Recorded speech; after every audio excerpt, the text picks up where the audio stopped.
So in this section, we want to talk about how to make time lapses. Now, Lee and I have been traveling around shooting a lot of tutorials and YouTube videos, and in many cases, I think some of the most fun I have is actually shooting these time lapses. Now, you might think that time lapses are just simply a bunch of photos that you put together in video format, and that's true, but there's actually several different ways that you can make time lapses that are going to make your productions much more professional. Now, over the years of making these time lapses, we've run into a lot of problems, we've had a lot of failures, but we've also learned some of the simplest ways to make time lapses that save us both on storage space and the amount of post-production we have to do after the fact. So in this short chapter, I want to show you the 3 easiest ways that we have found to make time lapses so that you can add this production tool to your own videos.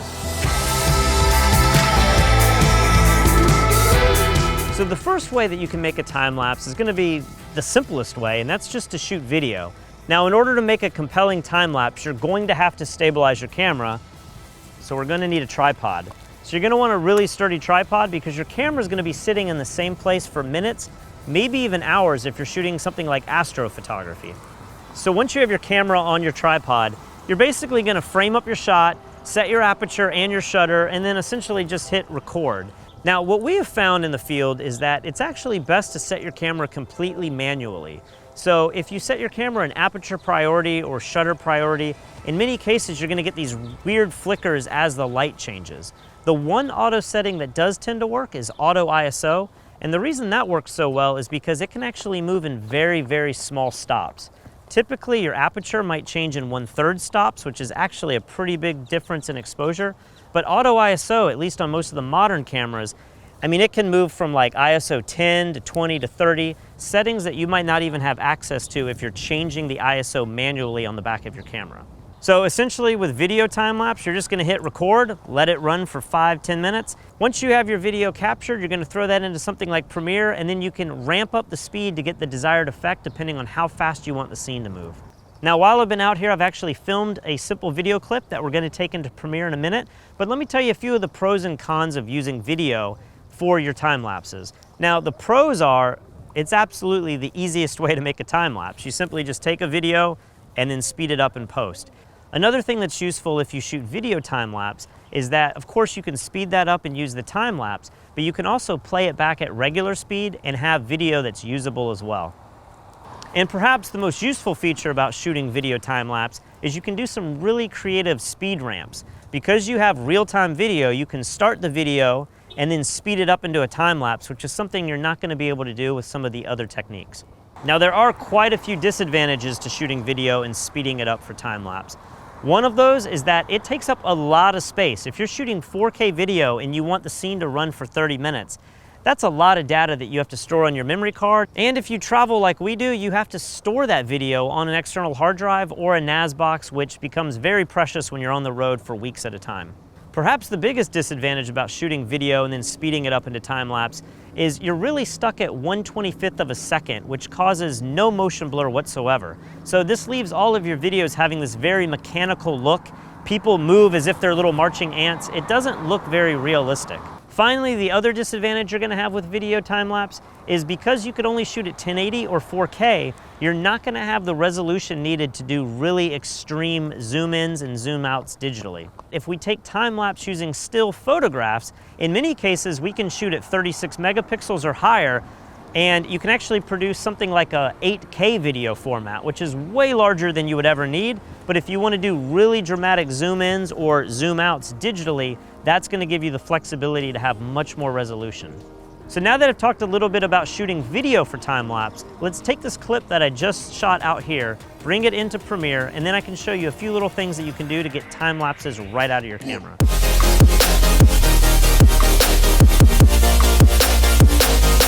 All right guys, so here we are in the post-production studio. Let me quickly just show you how you can make a time-lapse out of just regular video. So I've thrown our clip in that we just took out on the battery, and it's just a 23 frames per second video clip. I'm going to drag this down into our timeline, and we are going to have a 4K timeline now that just has our video. And so if I hit play, you're going to see that everything's moving as normal. This is just regular video. And so what we can do here, the easiest way to make a time lapse is just to speed up the video itself. So as you've seen throughout this tutorial, we're going to right click and hit speed duration.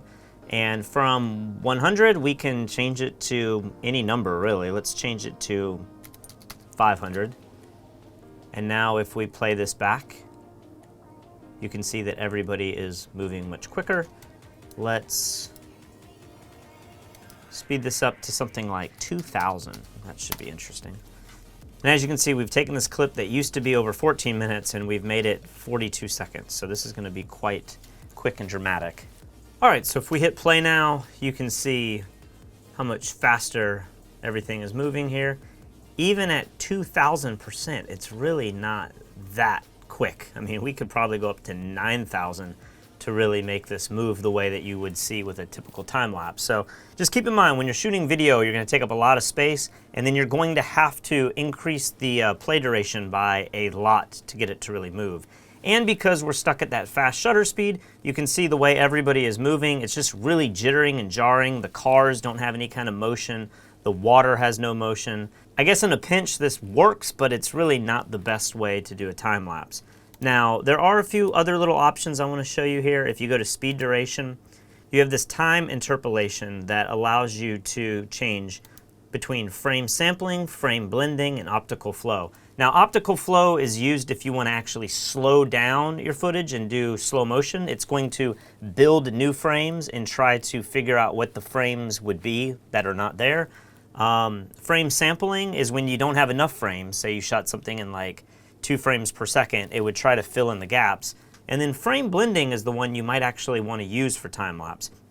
What frame blending is going to do is it's going to look at all of the frames and add kind of a fake motion blur between frames so that you get a more natural looking time lapse. So if we hit OK, now I'm going to go ahead and render just a section of this so that we can play it back and see what this looks like. Keep in mind, a lot of these effects, if your computer can't handle speed ramping and changing the speed duration to 2,000% or adding the frame blending, then you are going to have to render a lot of the footage and able to watch it real time. So if we play this back, even just these first few seconds, you can really see a big difference. The software has actually added a lot of blur to our motion so that it gives it a much more natural look. So if you find yourself shooting a lot of time lapses with video and just speeding up the video, you may want to turn on the frame blending because it's going to add this artificial blur that's going to make your time lapses look a lot more smooth. So that's obviously the easiest and quickest way to make a time lapse, just simply take video and speed it up. But let's go and talk a little bit about another way that you can make time lapse by using still photographs. The next way to create time lapses is probably the most popular way to make time lapses, and that's to shoot still photographs. Basically, you can put your camera into an intervalometer mode, which is going to take photo after photo after photo, and then once you've captured all of those photos, you can throw them into a program like Premiere and play them back to back in a normal sequence. Now, shooting time lapses with still photographs is probably the most popular way to make a time lapse, and that's simply because the quality is going to be the highest and you're going to have the most control over the way your time lapse looks. Unlike when shooting video where you're really stuck at 1/25th of a second, if you're shooting still photographs, you could set your shutter as long as you need. If you're shooting star photography, you might even set your shutter to 30 seconds, which is going to be impossible to do if you're shooting video. Now, another big advantage using stills to make your time lapses is you're going to have the highest quality and the largest dynamic range. Because you can shoot in RAW, you're going to be able to process all of those images and pull out the most detail in the shadows as well as the highlights. Now, for us personally, we just simply shoot in JPEG. In fact, we shoot in JPEG small or medium because when you shoot thousands and thousands of photographs, it's going to take up a lot of space. So that's one of the disadvantages, is that RAW takes up a ton of space. JPEGs are going to be a little more forgiving, but it's still much more data than some of the other options that you have. Now, keep in mind, if you shoot in RAW, you're going to spend a lot more time processing those images on your computer as well. A lot of people use a program called LR Timelapse. This does automate things a little bit better, but for us, we found this just to be way too time consuming. And in most cases, the time lapses we produce with a more automated system, really, they look good enough, and we can pull back enough detail from the JPEGs that we don't personally use the RAW settings in our camera. Another interesting advantage of shooting still photographs is that at the end of the day, you still have still photographs saved on your memory card. So if you're trying to create a time lapse as well as produce a still shot that you might print or put on your website, if you take still photographs, you're going to be able to have the best of both worlds. You can create that time lapse and you can have the entire passage of time saved in still images that you might use to composite your final photograph. But like I said earlier, one of the biggest advantages of shooting still photographs is that you're going to be able to have long shutter speeds, which is going to introduce a blurring effect, and for video that looks really, really pleasing. Now there are some big problems with shooting still images when creating time lapses, and the biggest one for me is probably just how much it complicates the entire process. Not only do you have a ton of files that take up a lot of storage space, but you also then have to process those raw files, or at the very least, import all those JPEGs into Premiere and export a video. I'm going to show you how to do that process here in a minute, but it is a few extra steps that if you just want to make a quick time lapse, it's kind of a pain sometimes. Another problem that you'll experience when shooting time lapses with still photographs is that in many cases the final product is going to have a lot of flickering. And this can be caused for a lot of different reasons, but one of the more common ways that this flicker is introduced into your time lapses is actually from your camera's inability to stop down to the same aperture consistently, photo after photo. Now, basically the way that your camera works, at least a DSLR, is it's focusing through the widest aperture, and then when it takes the picture, the aperture blades close down, the photo is taken, and then the lens goes back to being wide open. In the process of all of this, many times, the aperture blades do not close down to the exact same aperture, and therefore you get these micro changes in exposure frame after frame. When you take all these photographs and stack them together and play them back in your time lapse, those small changes in exposure are going to create a big flicker problem in the final export. One way to get around this is to shoot either at 2.8 or wide open, or to stop your lens all the way down to say f/22 so that you're shooting at the widest aperture or the smallest aperture. The reason shooting wide open or stop down all the way works is because your camera's lens doesn't have anywhere else to go when it's wide open, and it's all the way closed when it's at f/22. But if you choose an aperture somewhere in between that, you're going to have room for error. Here's a time lapse that I recently shot while filming Elia Licardi in Patagonia. This particular time lapse was shot at 5.6. I think I shot this for about 10 or 15 minutes, and I was really bummed out when I played it back because it has a huge flicker that makes this completely unusable. Another way to get around this aperture flicker is to simply use a manual lens that has a manual aperture, and you can set that permanently and the aperture will not move between shots. And on some DSLRs like Canon, you can actually set your aperture and then twist your lens just a little bit to disengage the aperture setting. And basically what it's doing is it's hijacking your camera into keeping that aperture at the same aperture throughout every single photograph. Now, if you've taken a time lapse and you've thrown it into Premiere and you notice that it does have a flicker problem, there are ways to fix this in post. By using software like LR Timelapse or other plugins for Premiere, you are able to fix this problem if you have it, but in my experience, it's just one other step. If I can consciously remember to set my aperture to 2.8 or to stop all the way down, that's gonna save me a lot of time in the end. Now, with all of that being said, there are some cameras that will let you take still photographs and then it will build the time lapse directly in the camera. Our GH5 cameras do this. It's really handy. You can shoot 1,000 pictures and then go into the camera setting and actually tell it to build a time lapse using those 1,000 images. And then that will allow you to either keep the images or delete them, but you're still gonna have an MPEG 4 after it's done processing. This is really useful because it does not require a computer at all, but not every camera does that. So now I want to take you guys into Premiere and we'll build one of these time lapses using the photos that I took out here in the field so that you can see exactly how you can make a time lapse using still photographs.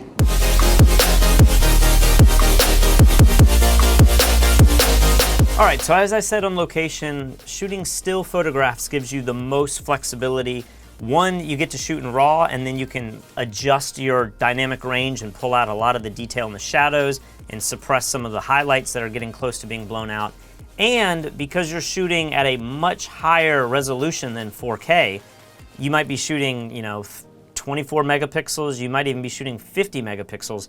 You're going to wind up with a sequence of images that's going to allow you to zoom in digitally much more than you could with 1080 or 4K footage.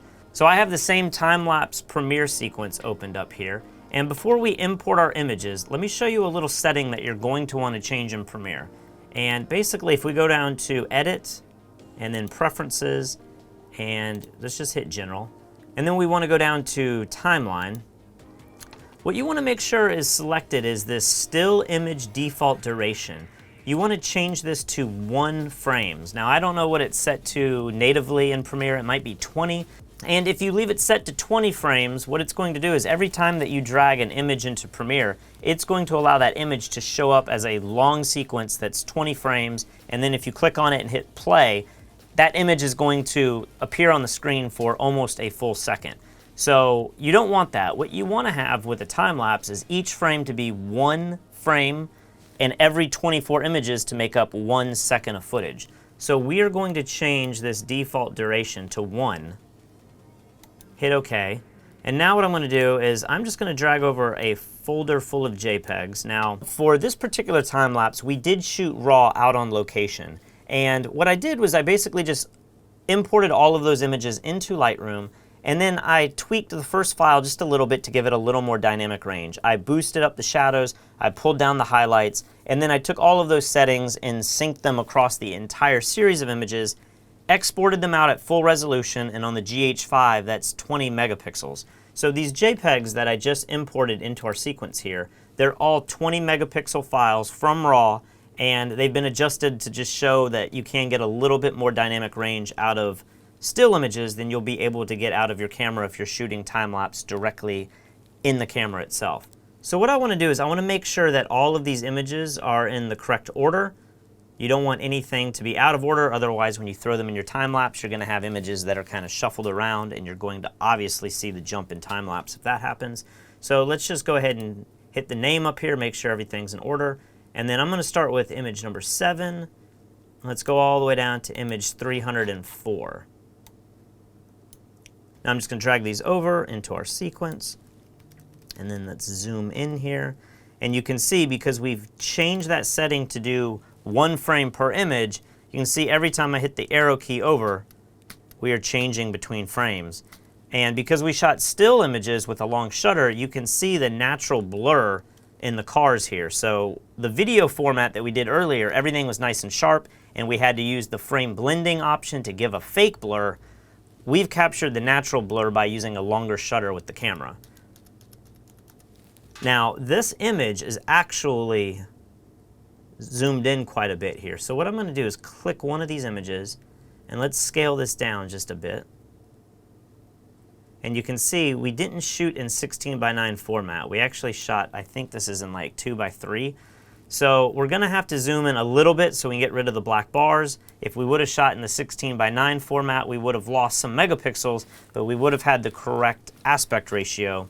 Probably should have changed that setting on the camera, but that camera was set to, I think, 2:3. So what we're going to do is we're just going to zoom in enough to just get rid of the black bars. So that's about 74%. And then I am going to, I can now adjust this up and down to either have more sky in the scene or more foreground. I'm going to put it right about here so that palm tree's in there. And then let's copy this motion. Let's select all of our clips, Control V to paste that onto all of our clips. Let's go ahead and render these files since they are really high-res images.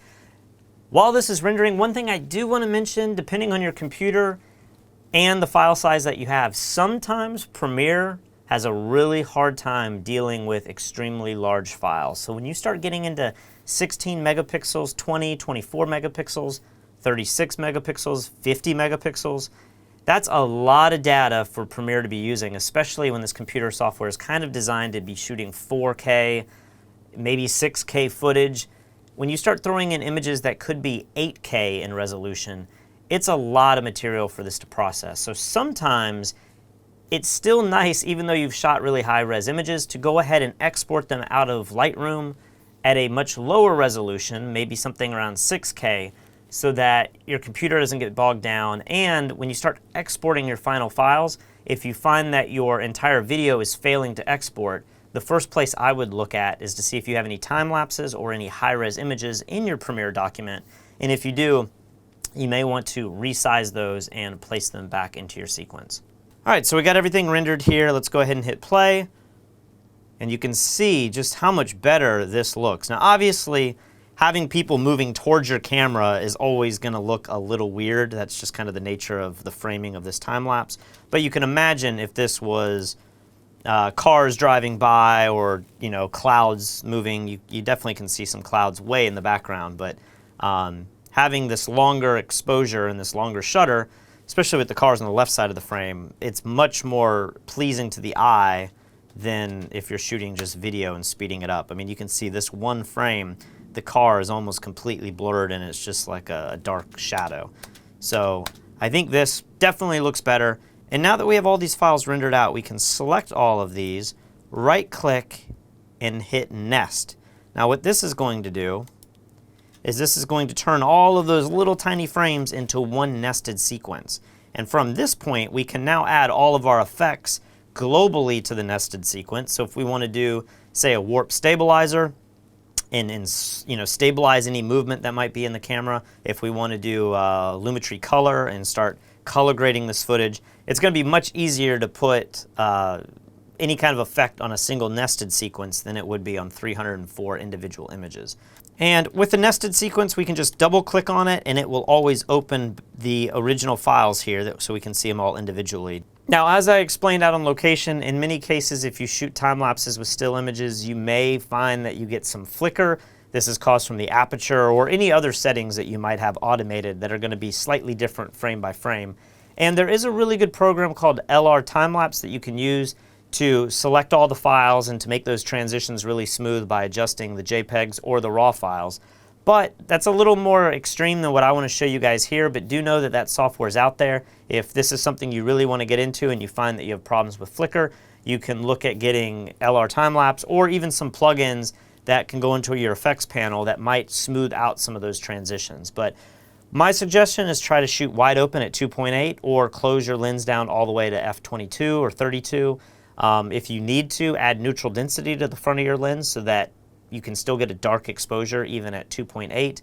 Or you may just want to invest in a nice zoom lens that has a manual aperture so that you can lock your aperture and you'll never have to deal with flicker at all. So basically, this covers everything I wanted to show you guys with making a simple time lapse with JPEGs, where you can just throw the images into Premiere, change that setting to 1 frame per image, and then when you line everything up and then nest it, you'll be able to play everything back smoothly without having a ton of files. And then of course that nested sequence, you can then add keyframes to that.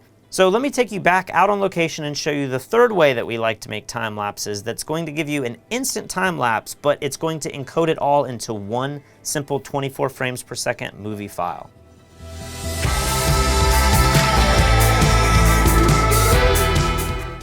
So we've talked about how to make time lapses using video, and then we've talked about time lapses with still photos, but we found that there's a third way that a lot of these cameras are allowing you to make time lapses, and I'm just going to call it time lapse from live view. That's not really the official term, but essentially what it is a lot of these cameras allow the mirror and the shutter to go up, and then it will just pull frames off of an exposed sensor. So instead of having any mechanical mirror popping up or shutters opening, your sensor is just going to be exposed to the scene as it would be with video, but it's going to be recording photo after photo after photo. This is really handy because unlike some of the other time-lapse modes we talked about, there's absolutely no blackout time. There's no time in between exposures where the shutter is opening or the mirror is moving out of the way. So you're going to have seamless transitions between every single photograph. Also, because you're not taking photo after photo after photo, your aperture is going to be locked in a single position, so you're not going to get that horrible aperture flicker as well. And the third reason that this is really handy is it's going to save you a lot of actuations on your camera, and it's silent, so you're not going to hear the clicking of your camera every 2 or 3 seconds. Now in the Panasonic cameras, they allow you to do this by changing the frame rate into a variable frame rate, and you can go all the way down to 2 frames per second, which is going to allow you to choose shutter speeds of ½ a second. And then at the end of your time lapse, it's going to process all of this footage and build one single video in 24 frames per second that you can then watch on the back of your camera live. This is really handy because you're not taking a ton of photographs and you're left with one single video file that plays back just like a time lapse. Now I know on the Nikon camera, the D850, they call this time-lapse movie mode. And that setting is actually found under the movie setting as opposed to your still photographs. So instead of doing time lapses or intervalometer, you're going to go to the time-lapse movie function. That is going to allow you to take one photo, it's going to pop the mirror up and then open the shutter, and then it's going to pull frames off of the sensor to create a single time lapse. Now, as awesome as this time-lapse feature is, there are a few problems. And the biggest problem that we've found, at least with the Panasonic cameras, is that you're still limited to only half a second exposure. So if you want to do long exposures and get that silky smooth looking motion blur, you're not going to be able to do that typically with 1/2 second. I wish Panasonic would increase this variable frame rate option even more, but at the moment we're stuck at 2 frames per second. Another problem using this time-lapse movie mode is that the results are usually a little bit more noisy than the still photograph counterpart. So while this works great in bright light, if you have to shoot, say, stars or time-lapse in low light situations, you're going to notice that your still photograph time-lapses are going to look much cleaner than if you just put your camera into video mode and shoot a time-lapse in that setting itself. Here's 2 examples that we recently shot where you can see one was shot with still photos and it's really clean. And this second time lapse, it was shot in this movie mode, which is a lot more noisy even though we had a really fast lens. As you can imagine, if you're limited to only half a second exposure, in many cases you're gonna have to bump your ISO up a lot higher than you would if you were taking still photographs with a longer shutter exposure. So this time-lapse movie mode is our absolute favorite way to take time lapses because it's really quick, it removes all the flicker that you might get from having your aperture change, and at the end of the day you wind up with a single movie file that you can watch right there out in the field. If you messed up your time lapse, you can do it over again and you know it's going to work out, and it uses the least amount of space. Because you're shooting at 2 frames a second, you're going to be able to create a really long time lapse that covers a lot of time span in one single movie file that's relatively small in size. So unlike the other 2 types of time lapse where we have to take all the files into Premiere to make the time lapse, this one's actually created right in camera out on the field. So let me show you the settings that we change on this camera so that we can shoot these time lapses easily on the GH5. So I'm going to show you where these settings are in the menu of the GH5. If we go to menu and we're down here on the little camera setting, you're going to want to first set your camera to 4K and then 8-bit 24 frames a second. And then if we go up to the camera setting with the manual setting next to it, you're going to want to go down to variable frame rate. Now right now this is off, meaning it's going to shoot at 24 frames per second. But if we go to set, we can actually drop it to different frame rates. And the slowest one that you can do is 2 frames per second. So at 2 frames per second, it's going to allow us to now drop our shutter speed all the way down to half a second. And then of course we can change the settings to get a correct exposure. And now when we hit record, we're going to be shooting video at 2 frames per second. And when we stop this, it's actually going to play back in 24 frames per second with each frame having half a second exposure. So at the end of the day, there's a lot of different ways that you can create time lapses, but these are probably the 3 most common, and these are the 3 that we use day in and day out. So just like everything in this tutorial, you really need to go out in the field and practice with it so that you can get comfortable shooting time lapses no matter which one of these settings you use. If you learn how to master time lapses with your camera, it's going to bring such a cool element to your own productions, and honestly, it's probably one of the most fun things that I get to shoot day in and day out.